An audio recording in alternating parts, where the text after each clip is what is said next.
Note करके एक last बात लिख लीजिए। तो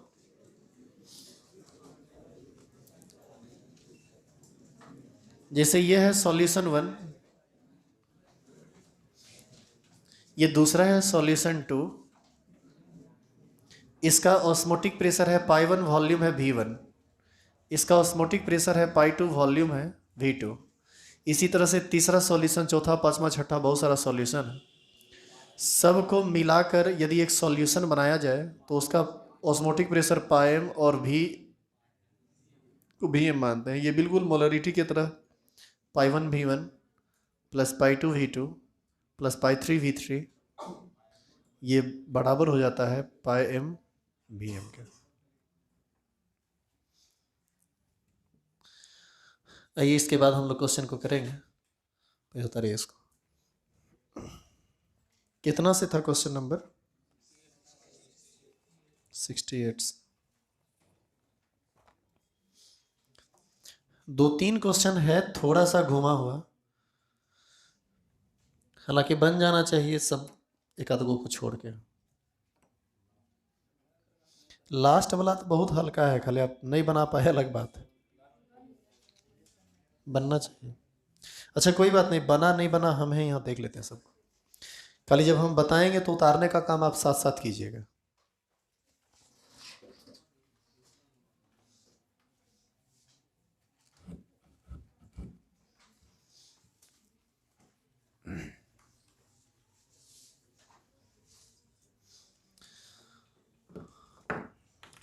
question number 68।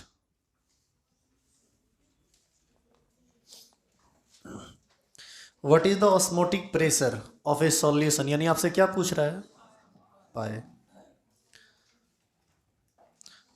4.48 gram of a solute. Solute के वेट को हम लोग W से इंडिकेट करते हैं इसमें। Of molecular weight, molecular weight इस सॉल्यूट का दिया हुआ है 286, dissolve in 100 ml solution. Volume आपको 100 ml दिया है, लीटर में चेंज करेंगे तो ये आ जाएगा 0.1 लीटर एट 298 केल्विन। 298 केल्विन का मतलब टेम्परेचर दे दिया, कितना? ये तो आसान है, पाई बराबर W/m भी RT पर लेके चले जाएंगे। R का वैल्यू 0.0821, यहाँ से पाई निकालना है 4.48 बाई 286 इंटू 0.1। बाबू यहाँ वॉल्यूम लीटर में है अरे ये कंसंट्रेशन ही ना N/V हुआ था, तो N था number of moles of solute और V था वॉल्यूम। मोलरिटी में वॉल्यूम लीटर में ना रहता है, तो वॉल्यूम ये लीटर में है। बाद में N को हम W/m के टर्म में लेके चले गए थे। R का वैल्यू 0.0821 इंटू 298। आप इसको कैलकुलेट करेंगे तो आंसर कुछ ना 3 पॉइंट समथिंग आता है। कितना? जो भी आएगा यही आंसर होगा, गुना भाग कर लीजिए।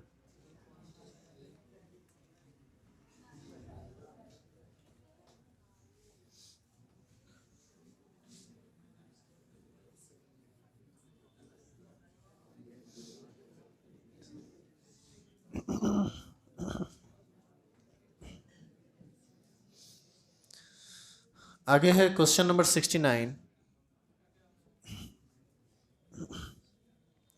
Calculate the molecular weight. आपसे M का वैल्यू पूछता है।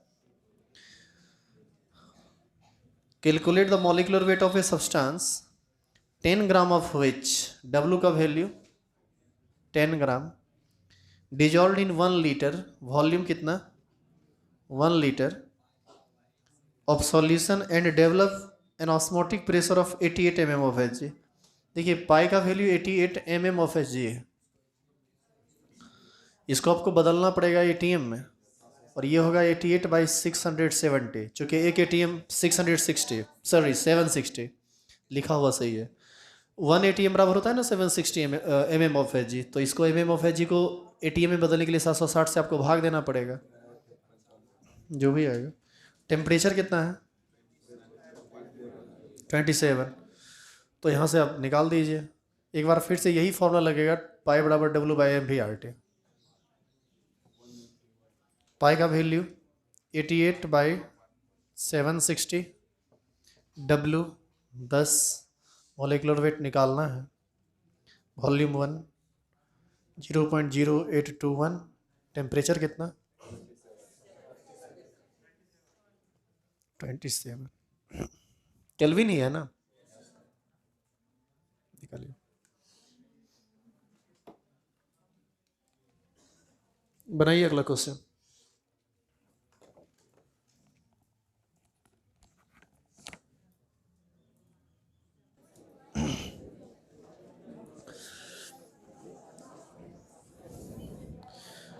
अगला क्वेश्चन है 70 नंबर।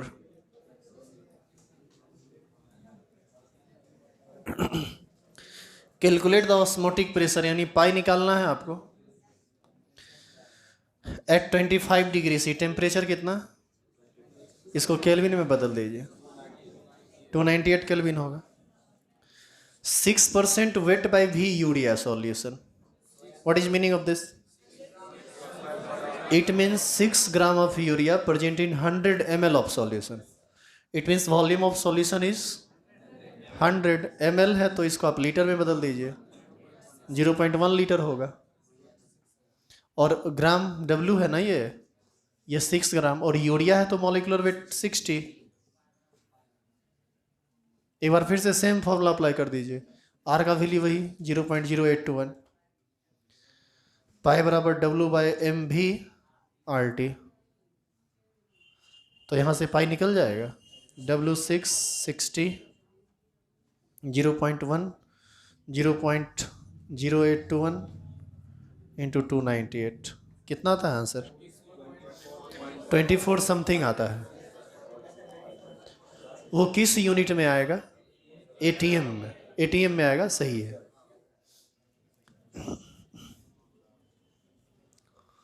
Question number 71।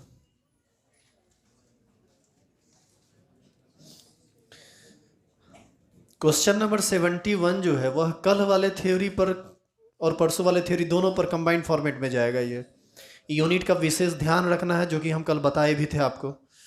क्वेश्चन है एट 25 डिग्री सी, टेम्परेचर कितना 25 डिग्री सी। इसी को केल्विन में चेंज कर दीजिए आप, कितना केल्विन हो जाएगा? 298 kelvin. A solution containing 0.2 gram of A polymer, 0.2 ग्राम यानी ये सॉल्यूट का वेट आपको दिया हुआ है। देखो पॉलीमर जो होता है ना, एक सब्सटेंस होता है जिसमें बहुत सारा छोटा छोटा मॉलिक्यूल आपस में एसोसिएट हो जाता है। ये बात आप बहुत बेहतर समझेंगे organic chemistry second last chapter में, क्योंकि आपका वो चैप्टर का नाम ही है पॉलीमर। अभी फिलहाल आप ये समझ लीजिए कि यह पॉलीमर एक सॉल्यूट है। इन 100 सीसी ऑफ सॉल्यूशन, वॉल्यूम कितना 100 ml है, लीटर में चेंज कर दीजिए, ये 0.1 लीटर हो जाएगा। इंक्रीज द हाइट का स्पेलिंग गलत लिखा हुआ है, increase the height of solution 2.4 mm of a 2.4 mm to stop the osmosis. किसका वैल्यू दिया हुआ है? H का। लेकिन यहाँ एक दिक्कत है, ये हाइट दिया किस में? mm में, सेंटीमीटर में बदल दीजिए। इसको आपको 10 से डिवाइड करना पड़ेगा। mm को सेंटीमीटर में बदलने के लिए आपको 10 से डिवाइड करना पड़ेगा। ऐसा इसलिए क्योंकि आप याद कीजिए 100 सेंटीमीटर बराबर होता था 1000 मिलीमीटर। आपको याद है 1 मीटर बराबर 10 डेसीमीटर बराबर 100 सेंटीमीटर बराबर 1000 मिलीमीटर। तो यहाँ से ये बात निकाले, इसको पलट के लिखिए तो 1000 mm में होगा 100 सेंटीमीटर, इसीलिए 1 mm में 1/10, इसीलिए जितना mm रहेगा उसको सेंटीमीटर में बदलने के लिए 1/10 से गुना करेंगे, नहीं 10 से भाग देना पड़ेगा। तो ये वैल्यू हो जाएगा 0.24 सेंटीमीटर।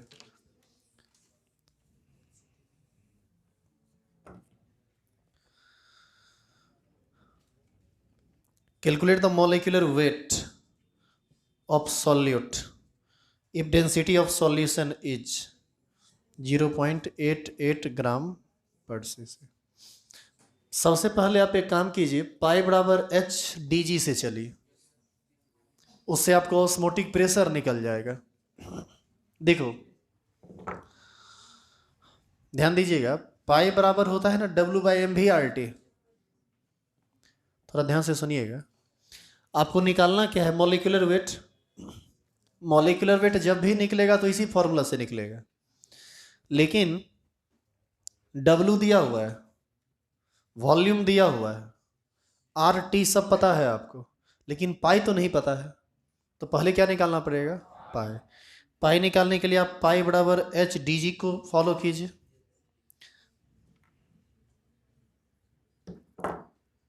H का वैल्यू कितना है, 0.24। D का वैल्यू,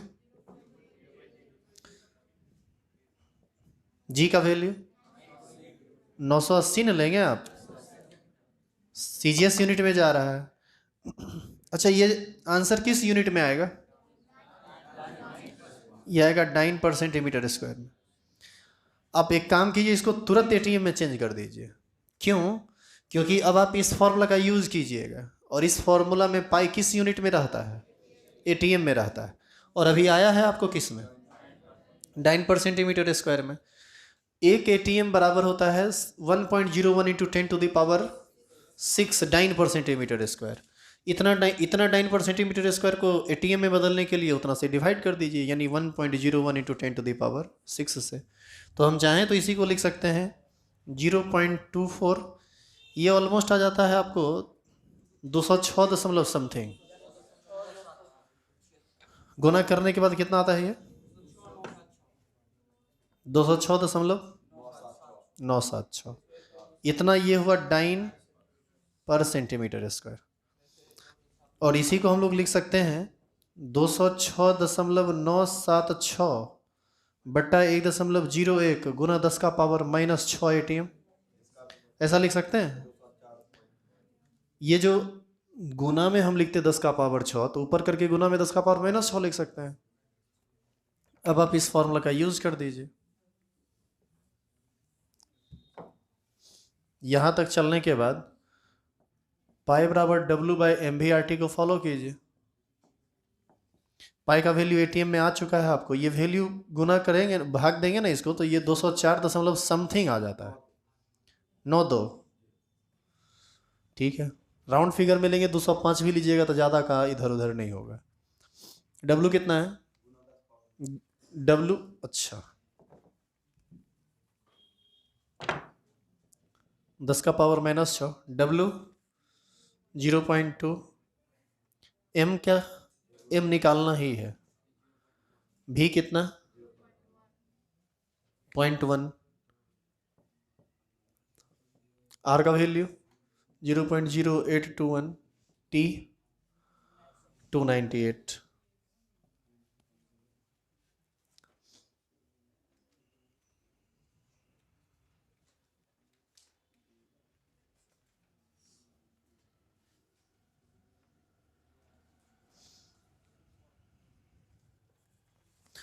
यहाँ से M का वैल्यू निकाल लेंगे।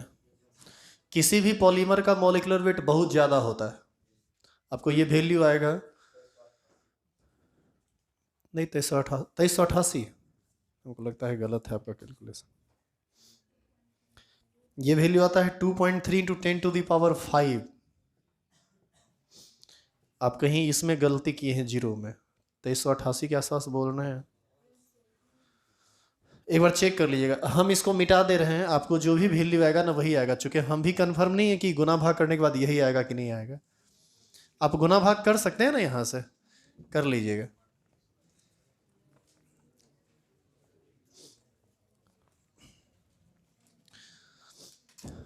इधर मिटा दें क्या,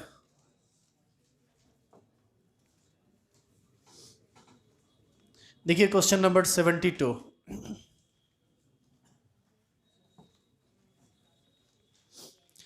seventy two number question isotonic solution पर आधारित क्वेश्चन है।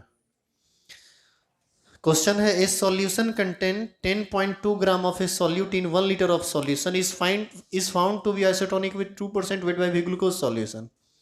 आप एक काम कीजिए, W1 और W2 इस तरह से आपको चलना पड़ेगा। W1 दिया हुआ है कितना, 10.2 ग्राम,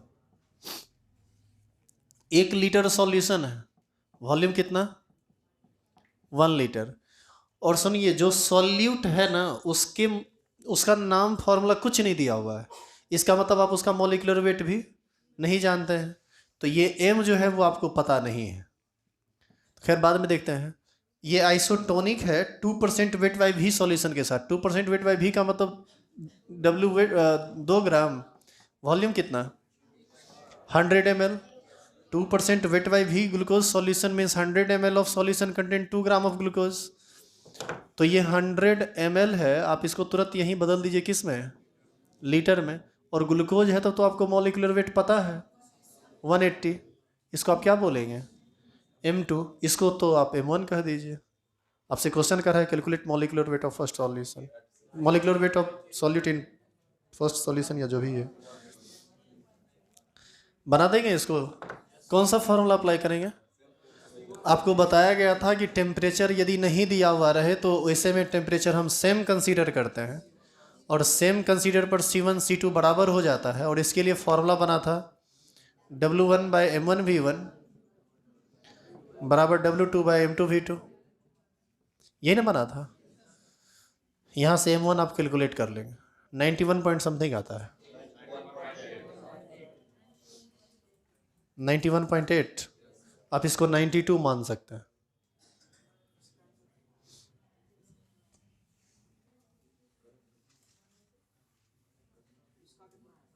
किसका? इसका आंसर ये आता है 204 दशमलव समथिंग, 204.92 गुना 10 का पावर -6। अब तो हालांकि ये गुना कर लीजिएगा ना, घर पर गुना भाग कर लीजिएगा।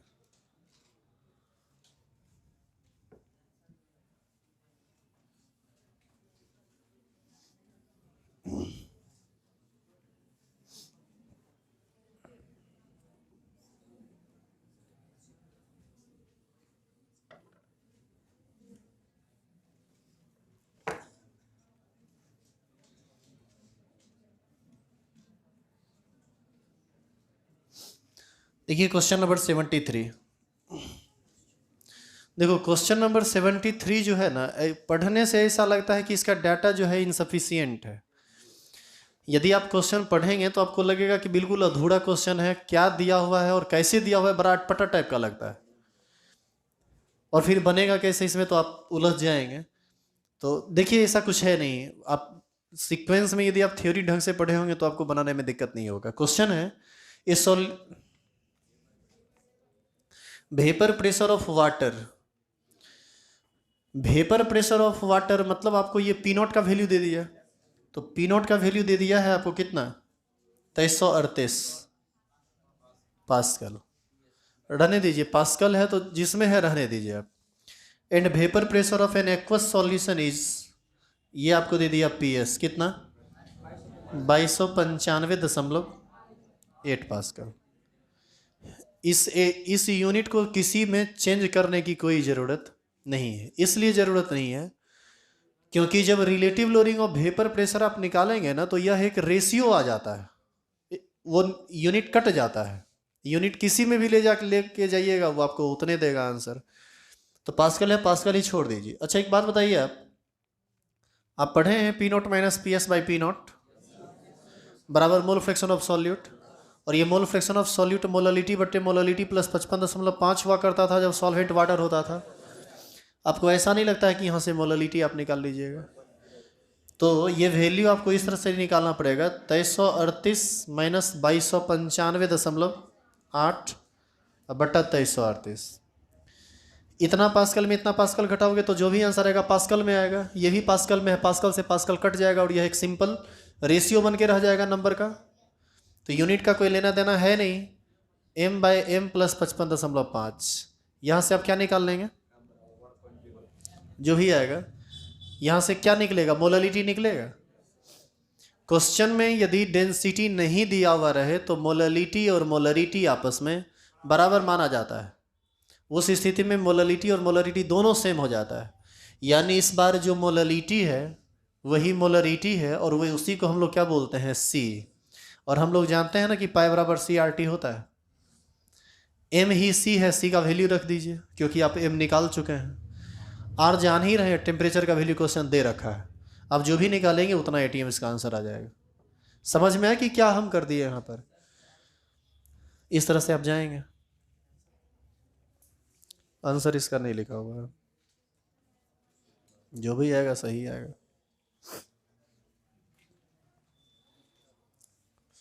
तो ये था question number 73, normal colligative property, और इसका सारा न्यूमेरिकल समाप्त हो गया। अब अगला टॉपिक है इसमें एबनॉर्मल कॉलिगेटिव प्रॉपर्टी। सुनिएगा ध्यान से। अब इस चैप्टर का एक बहुत बड़ा पार्ट समाप्त हो गया है और ये एक नॉर्मल पार्ट था इस चैप्टर का। अब इस चैप्टर का दूसरा पार्ट एबनॉर्मल पार्ट शुरू होगा, और वास्तव में ये कंसेप्ट के दृष्टिकोण से भी एबनॉर्मल है, समझना कतई आसान नहीं होता है इसको। सॉल्यूशन चैप्टर में इस सेक्शन को आईआईटी सेक्शन बोला जाता है। आईआईटी जब भी क्वेश्चन करता है तो इसी सेक्शन से करता है। ये सेक्शन इतना ना आसान है कि इससे क्वेश्चन नहीं करता है। और सुनिए,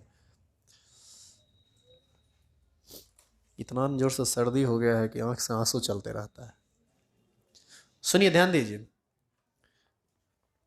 इस पार्ट को समझने के लिए आपका पूरा पीछे वाला पार्ट बढ़िया से रिवीजन होना चाहिए। यदि उसमें आपका होता है ना कि कॉपी पर है, दिमाग में है ही नहीं, तो आपको कुछ समझ में नहीं आएगा। तो कल का आपका काम यह है कि शुरू से लेकर अभी तक जितना बात आप पढ़े हैं वो सारा का सारा आप रिवाइज करके आएंगे। टोटल बात बिना रिवीजन के आपको समझ में नहीं आएगा। अगला 6-7 दिन तक न्यूमेरिकल का कोई ज़रूरत नहीं है, चूँकि थ्योरी बहुत लंबा चलता है। और तीसरा जो सबसे इम्पॉर्टेंट बात है वह यह कि अभी तक जितना भी हम लोग थ्योरी पढ़े हैं उसमें करीब किन की है ये, उसमें करीब 90% बात आप गलते पढ़े हैं, गलत पढ़े हैं। तो आपको भी लगेगा ना कि भाई गलत क्या हो गया, और जब गलत था तो पढ़े ही क्यों। तो ये एक सच्चाई है, मैं गलत नहीं कह रहा हूँ। जब आप पढ़ेंगे तो आपको इस बात का एहसास हो जाएगा काहे गलत पढ़े और अब सही कैसे करेंगे। ये सब जानने के लिए आपको नेक्स्ट क्लास करना पड़ेगा, अभी 6-7 क्लास। लेकिन आपको जो क्वेश्चन पूछा जाता है वह गलत ही पूछा जाता है। बोर्ड में जो क्वेश्चन पूछा जाता है ना, वो इन्हीं सब चीज़ों से पूछा जाता है जो अभी तक आप पढ़े हैं। लेकिन उसमें 10% बात सही भी है। दूसरा ये है कि कोई आदमी डायरेक्ट सही बात पढ़ ही नहीं सकता है, पहले उसको गलत बात पढ़ना पड़ेगा तभी सही पढ़ सकता है। वो जब आप आगे पढ़ेंगे तो आपको समझ में आ जाएगा, चूँकि बड़ा इंटरेस्टिंग चीज़ है ये। आइए कल